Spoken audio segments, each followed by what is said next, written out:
శ్రీవారి దర్శనానికి టోకెన్లు ఇస్తారు. ఆ టోకెన్ మీద ఎన్ని గంటలకు రావాలో రాసి ఉంటుంది.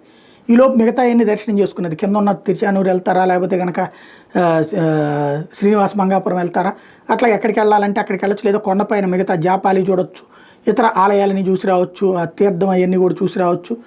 ఆ టైంకి అక్కడికి వచ్చేసి సరిపోతుంది. కానీ ఒక గంట ముందో 2 గంటల ముందో లేకపోతే మనం వెళ్ళగానే అక్కడ క్యూ లైన్లోకి వెళ్ళిపోతుంటారు. అట్లాంటి వాళ్ళని ఆపేస్తున్నారు. మీది ఈ టైం కాదు, ఆ టైం స్లాట్కి రావాలి. దాని మీద కొంత గొడవ జరుగుతుంది. వెంటనే ఇదిగో మేము వస్తుంటే కూడా దర్శనానికి రానియట్లేదు, క్యూ లైన్లో ఆపేస్తున్నారని కొంతమంది వెంటనే సోషల్ మీడియాలో పోస్టులు పెడుతున్నారు. దాని మీద టీటీడీ స్పందించింది. శ్రీవారి దర్శనానికి టోకెన్లు, టికెట్లు పొందిన భక్తులు వాటిలో కేటాయించిన టైంకే క్యూ లైన్లో ప్రవేశించాలి. ఇప్పటికే దీని మీద పలుమార్లు మేము print media, social media, electronic media ద్వారా కూడా చెప్పుకొచ్చాం. అదే సందర్భంలో కొంతమంది భక్తులు తమ కేటాయించిన సమయానికి ముందే వెళ్ళి క్యూ లైన్లోకి అనుమతించాలని సిబ్బందితో గొడవకు దిగుతున్నారు.